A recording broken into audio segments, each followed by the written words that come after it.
ओम शांति पाल भाई। ओम शांति ईश्वर भाई। पाल भाई, आज के स्व उन्नति के लिए ज्ञान चिंतन में खास परमात्मा पिता कहते हैं कि बाप आए हैं तुम्हें ज्ञान का तीसरा नेत्र देने, जिससे तुम सृष्टि के आदि मध्य अंत को जानते हो। जैसे स्थूल नेत्र से हम देखते हैं, कई बार बोलते हैं स्थूल नेत्र से सारी दुनिया देख लो भाई, सिर्फ दुनिया का जान लो, नॉलेज जान लो और हिस्ट्री ज्योग्राफी जान लो, सब पढ़ के सुना। वैसे परमात्मा से स्थूल आंखों से एक जन्म के लिए हम जानते हैं, लेकिन परमात्मा हमको तीसरा नेत्र ऐसा देता है जिसका आदि मध्य अंत, माना सतयुग से लेके कलयुग के अंत तक जो भी ड्रामा का राज है पूरा परमात्मा हमको समझाता है। तो ये सब हम ये तीसरा नेत्र, जो आत्मा का तीसरा नेत्र है, जब आत्मा अनुभूति होती है, आत्मा का जब ज्ञान हो जाता है, जब हम अपने को आत्मा समझते और परमात्मा का जब ये ज्ञान सुनते आत्मा समझ के, तो ये सारी बातें हमारे अंदर आ जाती हैं। तो थोड़ा आप डिटेल थोड़ा इसका बताइए इसके ऊपर। आज 29 सितंबर 2025 है ईश्वर भाई जी। आज स्व उन्नति के लिए बाबा ने जो ज्ञान चिंतन दिया है जी, उसमें बाबा ने कहा है बाप आए हैं तुम्हें ज्ञान का तीसरा नेत्र देने, जिससे तुम सृष्टि के आदि मध्य अंत को जानते हो। बिल्कुल। पहला बात तो बाप आए हैं जी। तो कौन सा बाप आए हैं? परम पिता परमात्मा। हम सर्व आत्माओं का पिता परमात्मा है जी। वो आत्मा ही बाप है हमारा जी। वो परम आत्मा है, वो भी आत्मा, लेकिन वो जन्म मरण से न्यारा है, इसलिए उसको परम कहा जाता है जी। वो परमात्मा है। तो परमात्मा बाप आए हैं ज्ञान का तीसरा नेत्र देने। जब ज्ञान आकर के देते हैं, बच्चे आप शरीर नहीं हो, आप एक आत्मा हो। ये सृष्टि जो है प्रकृति और पुरुष का खेल है। ये शरीर 5 तत्वों का बना हुआ पुतला है, इसमें आत्मा जब प्रवेश करती है तो जीव आत्मा कहलाती है। ये ज्ञान आकर के बाबा देते हैं जी। ये ज्ञान जब बुद्धि में बैठ जाता है कि ये ज्ञान सुनाने वाला परमपिता परमात्मा सत्य ज्ञान दे रहे हैं, जब बुद्धि उसको जज कर लेती है तो बुद्धि को एक तरह से तीसरा नेत्र मिल जाता है जी। बुद्धि में ज्ञान का ही तीसरा नेत्र होता है। ज्ञान अर्थात बुद्धि को समझ आ जाती है जी कि ये बिल्कुल सत्य बात है, मैं शरीर नहीं हूँ, मैं एक आत्मा हूँ। और ये जो है प्रकृति और पुरुष का खेल है। प्रकृति माने 5 तत्वों का बना हुआ शरीर, और पुरुष अर्थात आत्मा। ये सारी सृष्टि प्रकृति और पुरुष का ही खेल है। ये सृष्टि की जितनी भी साधन संसाधन बने हुए हैं इस आत्मा के लिए ही बने हुए हैं जी। यहाँ तक कि इस आत्मा के लिए शरीर भी निर्माण करके देता है, और जितने भी दुनिया के जितनी भी चीज़ें बनी हैं, चाहे हवाई जहाज हो, कार हो, मोटर हो, बंगला हो, सब प्रकृति के 5 तत्वों से ही बना हुआ है जी। कोई आसमान से नहीं उतरा हुआ है। तो ये जैसे ये शरीर को देता है, वैसे ही ये सारी दुनिया में जो भी चीज़ें हैं प्रकृति के 5 तत्वों से ही बनी हुई है। प्रकृति के 5 तत्व हम आत्माओं के सेवा अर्थ ही हाजिर है, सेवा अर्थ ही बना हुआ है। पुरुष के सेवा अर्थ प्रकृति बनी हुई है जी। फिर बाबा ने कहा है जिससे तुम सृष्टि के आदि मध्य अंत को जानते हो। जब ज्ञान का तीसरा नेत्र खुल जाता है फिर बाबा आकर के ज्ञान का तीसरा नेत्र देते हैं। ज्ञान अर्थात समझ देते हैं जी। ज्ञान देते हैं जिससे हम जान जाते हैं, हमारी बुद्धि जज कर लेती है कि सृष्टि के आदि में हम क्या थे। आदि में हम आत्मा थे जी। मध्य में क्या थे जी। आदि में हम अनादि आत्मा थे। आदि में श्री लक्ष्मी श्री नारायण देवी देवताओं का राज्य था, वहाँ थे। मध्य में हम पुजारी बजे। अंत में आकर के ना हम आत्मा को जानते थे ना शरीर को जानते थे, अपने आप को सिर्फ शरीर समझते थे। तो ये आदि मध्य अंत का ज्ञान बाबा आकर के देते हैं। तो ये सारे सृष्टि का आदि मध्य अंत का ज्ञान को हम तीसरा नेत्र मिलने से जान जाते हैं जी। बहुत अच्छा है पाल भाई, आपने डिटेल में बताया कि आदि मध्य अंत को कैसे जानते हम और कैसे बाबा हमको समझाते हैं। आज बहुत अच्छा गीत बजा है पाल भाई, नयन हीन को राह दिखाओ प्रभु, पग पग ठोकर खाए। क्योंकि द्वापर युग से हम भक्ति जप तप पूजा पाठ सब करते आए। संसार को बचाने कई धर्मात्मा आई, कई महान आत्माएं संसार में आई, बहुत सारे शंकराचार्य गुरु सब आए और इस संसार को बचाने की कोशिश की। लेकिन संसार कलयुग की तरफ बढ़ता गया, लोगों के अंदर विकारों को और तेज हो गया। विकार सब काम क्रोध लोभ मोह अहंकार तो थे, इसके साथ बहुत सारे विकार और भी आ गए, ईर्ष्या घृणा द्वेष नफरत तेरी मेरी ये सब। और बढ़ता ही गया और आज इस संसार की ऐसी हालत हो गई है कि ये जैसे धर्मग्लानि का समय जैसे बोलते इसको, ऐसे टाइम आ गया है। और ऐसे टाइम पे परमपिता परमात्मा आते हैं जो सत्यम शिवम सुंदरम है, जिसकी सारी भक्ति मार्ग में हम पूजा करते आए हैं। जब जैसे देवताओं को भी, जैसे राम को भी जब जरूरत पड़ी लंका पार करने, जब शिव की पूजा उन्होंने की, शंकर भी हमेशा उनके ध्यान में रहते हैं, माला जपते रहते हैं। तो सारे देवताएं शिव को मानते हैं, इसलिए उनको देवताएं नमः कहते हैं और शिव को परमात्मा नमः कहते हैं। तो परमात्मा है, वो कभी इस संसार में पूज्य और पुजारी इन चक्करों में आता नहीं है। उस संसार की स्थापना करता है, हम बच्चों को ज्ञान देता है, श्रेष्ठ ज्ञान दे के जीवन श्रेष्ठ बनाता है। हम नयनहीन हो गए थे, हम राह भटक गए थे, भक्ति में जगह जगह भटकते थे, सब जगह परमात्मा को ढूंढते थे। लेकिन हम जितना भक्ति पूजा पाठ करते उतना मन शांत रहता था, तब तक अच्छा लगता था। फिर वैसे की वैसे अशांति हो जाती थी, वही देश कलेश हो जाता था। तो भक्ति में सुख तो है लेकिन टेम्पररी सुख मिलता था, लेकिन परमानेंट सुख शांति जो परमपिता परमात्मा हमको देते हैं, जो राह दिखाते, वो राह और जो इस इतने सारे विद्यालय खोलते मनुष्य आत्मा को राह दिखाने के लिए पूरे भारत के विश्व में। आज आप पूरे विश्व में ब्रह्मा कुमारी के विद्यालय है। तो परमपिता परमात्मा सिर्फ एक दो आत्मा को ज्ञान नहीं देता है, ब्रह्मा के द्वारा हम बच्चों को जब ज्ञान देता, हमको बताता कि बच्चे आप सारी दुनिया को ये संदेश दो कि परमात्मा इस धरती पे आ गया है, और अपने को आत्मा समझ के परमात्मा को याद करो तो आपके विकर्म विनाश होंगे और आप सतयुग में देवता बन जाएंगे। तो ऐसी श्रेष्ठ ज्ञान सुनाने के लिए हमारी शिव शक्तियाँ, शेरनी जिसको बाबा ने कहा है, ये शिव शक्तियाँ ब्रह्मा कुमारियों को निमित्त बनाए।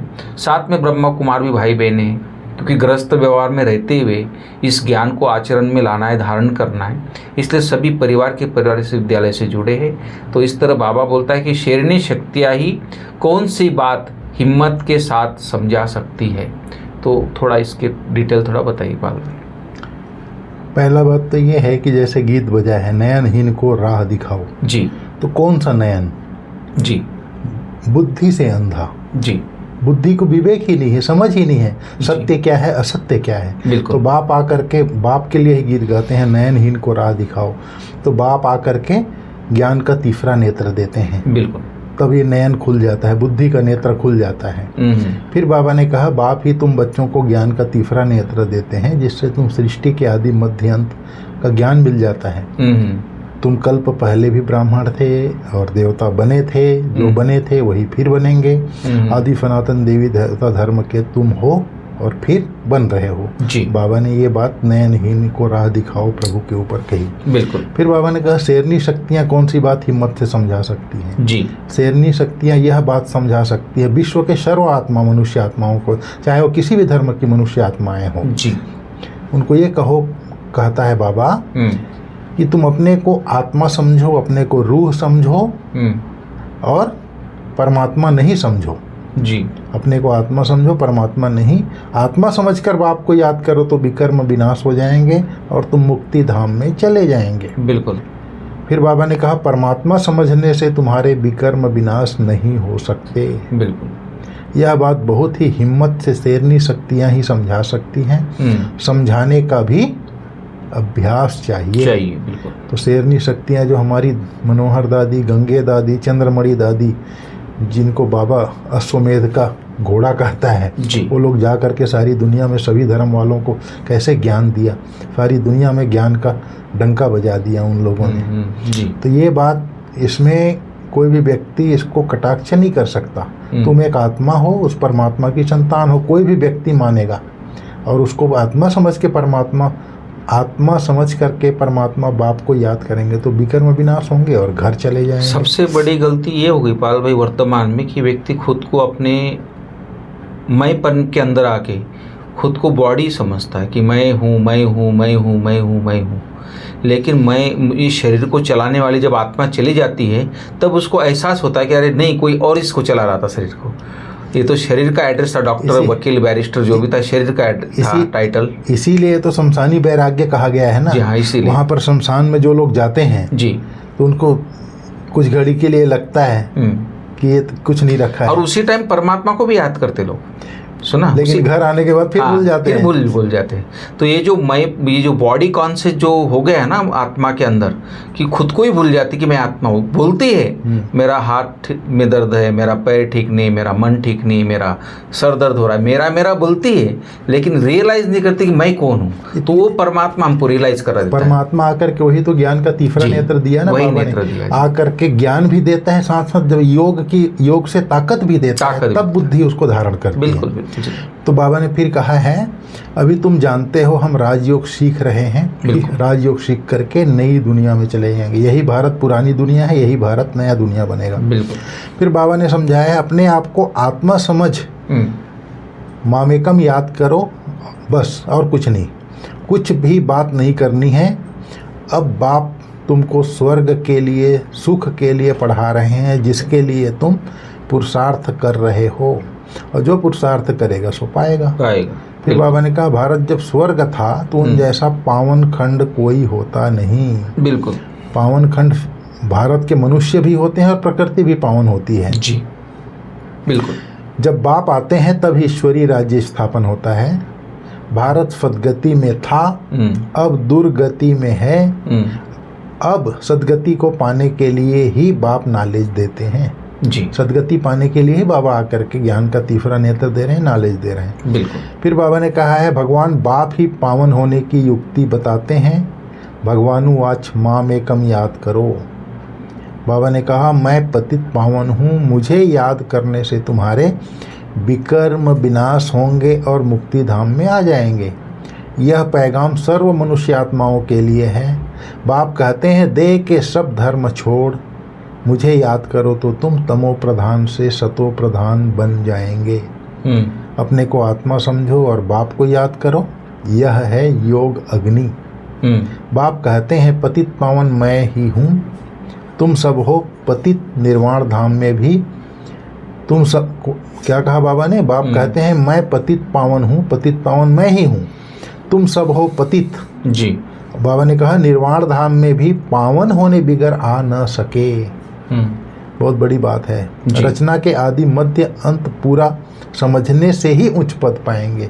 पावन होने बिगर निर्वाण धाम अर्थात जहाँ आत्माओं का घर है वहाँ जा न सके।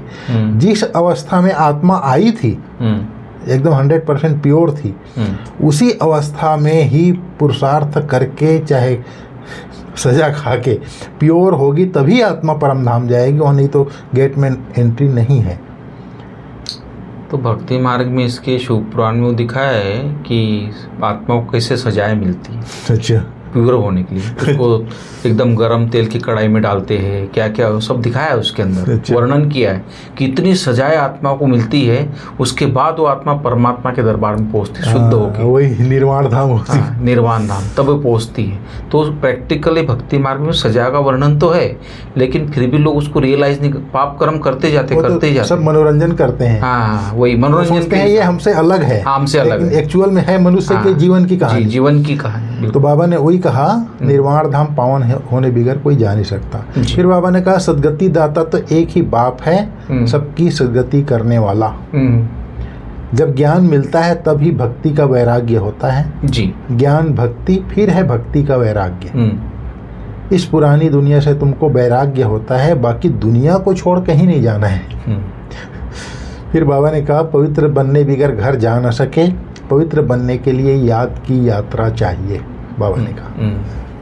जी बिल्कुल, बहुत अच्छी बात कही पाल भाई आपने कि ये जो भी चर्चा की आपने आज के बाबा के जो महावाक्य थे कि कैसे अपने को आत्मा समझना है और कैसे आत्मा समझ के परमात्मा को याद करके कैसे सतोप्रधान बनना है, विक्रम कैसे विनाश करना है, तब जाके हम मुक्ति धाम जाएंगे, फिर सतयुग में आएंगे। तो ये परमात्मा पिता ने एकदम आने वाले पेपर के बारे में बता दिया, तो उसका जवाब भी दे दिया है। तो दोनों बातें परमात्मा बताते हैं कि बच्चे ऐसा होने वाला है और ऐसा तुम्हें बनना है। तो यह पुरानी दुनिया अब खत्म होनी है, क्योंकि संसार का तो परिवर्तन होना ही है, नया संसार तो आना है। तो अटल अटल सत्य, कोई चेंज नहीं कर सकता। आज हम नहीं बोल रहे, पूरी दुनिया बोल रही, सारे साधु संत बोल रहे, बड़े बड़े भविष्यकर्ता बोल रहे कि ये दुनिया का परिवर्तन निश्चित है। तो एक संत ने तो बोला कि इस पूरे संसार में, पूरी का संत है, उसने बोला कि ये भी मैं नहीं बोल रहा हूँ, जो भविष्यकर्ताओं ने जो भविष्यवाणियाँ की थी कि कुछ ही समय बाद ये पूरे संसार में सिर्फ 70 करोड़ आत्माएं बचेगी, और उसमें भी भारत में सिर्फ 30 से 35 करोड़ आत्माएं बचेगी भारत के अंदर, और पूरे वर्ल्ड में 70 करोड़। तो उसने डिटेल बताया कि कैसे इसका सफाई होगी। तो ये परिवर्तन तो होना ही है। इतने सारे एटॉमिक बम बने, इतने, ये आप देखो, मैं समझता हूँ 100 साल के अंदर इतने साधन बने विनाश के। अब 100 साल से पहले इतने नहीं थे, लेकिन 100 साल के अंदर इतने साधन बन गए जो सेकंड में इस सृष्टि का कई बार विनाश हो सकता है, इतने साधन लोगों ने बना लिए।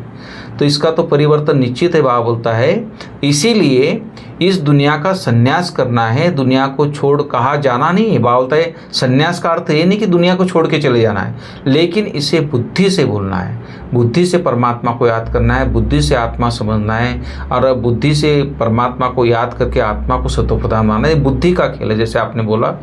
और निर्वाण धाम में जाने के लिए पूरा पावन बनना है, क्योंकि वो सतयुग जो परम धाम है हमारा, वो प्योर है। परम धाम पवित्रता का सागर वहाँ रहता है, और सत्यम शिवम सुंदरम वहाँ रहता है। तो वहाँ अगर जाना है हमको, तो हमको प्योर बनना पड़ेगा। रचना के आदि मध्य अंत को पूरा समझ नई दुनिया में उच्च पद पाना है। देखो, एक तो घर तो जाना है, लेकिन जब नई दुनिया में आना है, उसमें उच्च पद पाने के लिए बाबा बोलता है कि आदि मध्य अंत को पूरा समझना है। तो बाबा ने देखो हर चीज़ क्लियर कर दी आत्माओं के लिए। फिर वरदान बाबा ने बताया पाल भाई कि किसी भी आत्मा को प्राप्तियों की अनुभूति कराने वाले यथार्थ सेवाधारी। तो सेवाधारी की परिभाषा बाबा ने बताई कि परमात्मा अनुभूति कैसे कराएं, वो थोड़ा बताइए डिटेल। तो जैसे रचना के आदि मध्य अंत को पूरा समझकर नई दुनिया में उच्च पद पाना है जी। तो अंत में, आदि में हम देवता थे, मध्य में पूज्य से पुजारी बने, अभी अंत में बाबा आकर के जो ज्ञान दे रहा है, हम आत्माओं को पतित से पावन बना रहा है, इसको जानना जरूरी है। अंत में क्या होता है, परमात्मा आकर के कैसे हम पतित आत्माओं को पावन बनाते हैं, इस अंत को भी जानना है। जब अंत को जान करके पुरुषार्थ करेंगे, अच्छी रीति पुरुषार्थ करेंगे, तब उच्च पद पाएंगे। तो जैसे बाबा ने कहा किसी भी आत्मा को प्राप्तियों की अनुभूति कराने वाले यथार्थ सेवाधारी भाव। तो यथार्थ सेवा का आज बाबा ने बताया जी। यथार्थ सेवा भाव अर्थात सदा हर आत्मा के प्रति शुभ भावना, श्रेष्ठ कामना का भाव। सेवा भाव अर्थात हर आत्मा को भावना प्रमाण फल देना। बिल्कुल। सेवा अर्थात किसी भी आत्मा को प्राप्ति का मेवा अनुभव कराना जी। ऐसी सेवा में तपस्या साथ साथ है। जहाँ यथार्थ सेवा भाव है, वहाँ तपस्या का भाव अलग नहीं है जी। जिस सेवा में त्याग तपस्या नहीं है, वह है नामधारी सेवा। बिल्कुल। इसलिए त्याग तपस्या और सेवा के कंबाइंड रूप द्वारा सच्चे यथार्थ सेवाधारी बनो। त्याग तपस्या और सेवा के कंबाइंड रूप। हाँ, बहुत अच्छी बात। त्याग देह के संबंधों का, पदार्थ व्यक्ति वस्तु वैभव का त्याग करना है। तपस्या है एक बाबा दूसरा न कोई जी। फिर सेवा करेंगे, बिल्कुल उस पर अपने आप को जान गए। तपस्या क्या है, मैं आत्मा हूँ, परमात्मा की संतान हूँ जी। और देह भान का तो त्याग कर ही दिया, फिर सेवा करेंगे। सेवा के कंबाइंड रूप आत्मा समझ, आत्मा परमात्मा की याद में जब सेवा करती है जी, तब यथार्थ सच्चा सेवाधारी बन जाती है। फिर उसका हर किसी के प्रति शुभ भावना, शुभ कामना, हर आत्मा को भावना का प्रमाण फल देना, ये सारी चीज़ें उसके अंदर आ जाती है। बिल्कुल सही है। ठीक है पाल भाई। आज स्लोगन है पाल भाई, नम्रता और धैर्यता का गुण धारण करो तो क्रोध अग्नि भी शांत हो जाएगी। दो गुण अगर अंदर है तो क्रोध अग्नि भी शांत हो जाएगी। तो इसमें जैसे हमारी दादी जी का स्लोगन है ना, निमित्त निर्माण निर्मल स्वभाव निर्मल वाणी जी। जहाँ निमित्त भाव है जी, मैंपन मेरापन नहीं है, वहाँ सारे गुण ऑटोमेटिक आ जाते। मैं निमित्त हूँ, करावन हर बाबा है, तो नम्रता भी आ गई, धैर्यता भी आ गई, तो ऑटोमेटिक क्रोध आएगा ही नहीं। मेरा है ही नहीं है तो कोई कुछ भी करे, बिल्कुल आदमी शांत रहेगा, क्रोध होगा ही नहीं। तो निमित्त भाव, इसके लिए निमित्त भाव चाहिए। सही कहा आपने। ज़्यादातर क्रोध होता है ये मेरा बच्चा मेरा सुनता नहीं, मेरी पत्नी मेरी सुनती नहीं, मेरी बेटी सुनती नहीं, मेरी बहू सुनती नहीं। सुना, मेरी जो है ना, जहाँ निमित्त भाव नहीं है ना, कि भाई हर आत्मा का अपना पार्ट है, अपना पार्ट बजा रहा है। अगर ये बुद्धि में ज्ञान नहीं है, मेरा है, अधिकार रखते हैं, और वहाँ कुछ काम नहीं होता, हमें गुस्सा आता है, अंदर से क्रोध आता है, तो अपनों में अपने ऊपर क्रोध करते। तो सही आपने बहुत अच्छी बात कही। जैसे कोई सास है, मेरी बहू करती है, और उसको एक बार बोल दे, हे परमात्मा, हे शिव बाबा, ये आपका बच्चा है, आप आपकी बेटी है, तो उस जिसके लिए कहा, जिसने क्रोध किया उसके लिए कहा, उसके दिल में भी आएगा, वो भी अपने आप को परिवर्तन कर लेगी, बिल्कुल होगा। तो ये जब परमात्मा को सौंप दिया, ये भी आपकी बच्ची है, तो ऑटोमेटिक वो भी आत्मा जो है परिवर्तन करेगी। वाइब्रेशंस तो पहुंचते ना, नहीं मान लो सामने भी बोल दिया, तो मेरी सासू माँ मेरे को बोल रही है, तो ऑटोमेटिक चेंज हो जाएगी। बिल्कुल जी। मेरे लिए इतनी शुभ भावना रख रही है, मेरे को बोल रही है परमात्मा की बच्ची, तो ऑटोमेटिक चेंज होगी। जी बिल्कुल, ठीक है। ठीक ईश्वर भाई, thank you. Om Om Shanti. Shanti.